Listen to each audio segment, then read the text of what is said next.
Hey guys, it is Miss Langley, and I wanted to explain the Dress for Success project with you because I have so many of you that still haven't turned it in. And remember, you cannot take your Unit 6, Unit 7 vocabulary test until you have this assignment completed, along with the Unit 7 IT career exercise.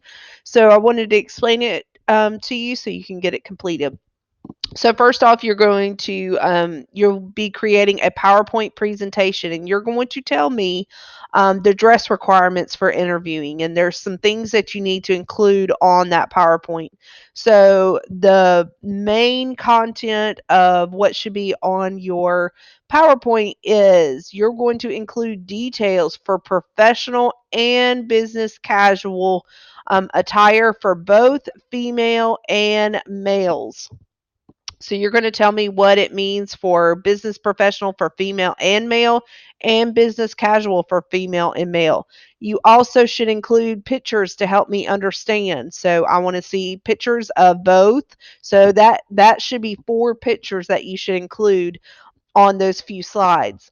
You should also list exactly what you should wear for each attire. So I want to see all of that information, and I'll show you a sample of how you can set up your PowerPoint in just a minute. On the next slide, you're going to include a slide of do's and don'ts when dressing for an interview. So tell me some things that I should definitely do when I'm dressing for an interview, and things that I definitely should not do when dressing for an interview.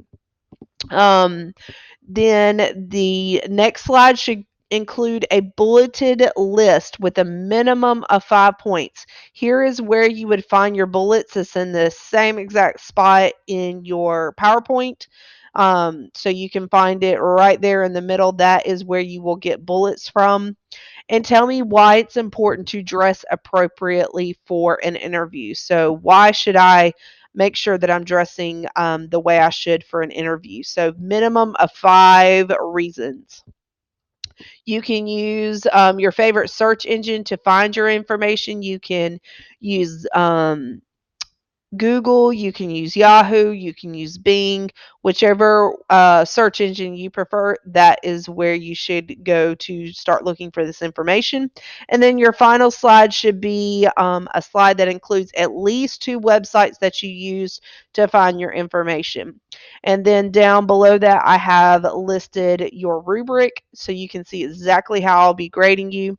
So make sure that you include all of this information. And now I want to quickly show you a sample of how your PowerPoint should be set up. So first off, let me scroll back up to the top.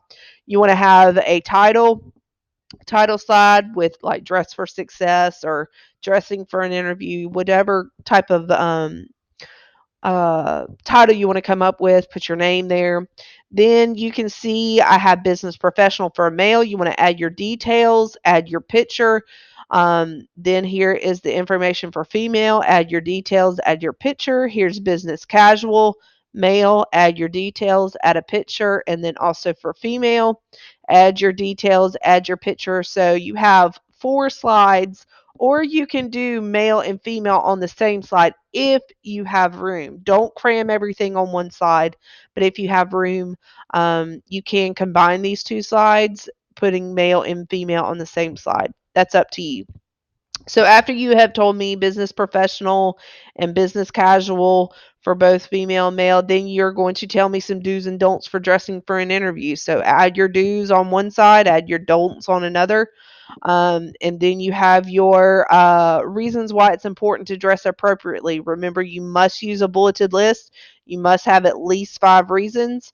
And there is where your bullets are. Same place as in Word. So make sure you're using bullets. And then the last slide should be your citations. List at least 2 websites that you use to find your information. You can use more than one. And remember, Google is not uh, a resource. Google is a search engine, so you cannot use that as a reference. So make sure that you include the 2 websites that you use to find your information. Let me know if you have any questions. Get this turned in as soon as possible. Thanks.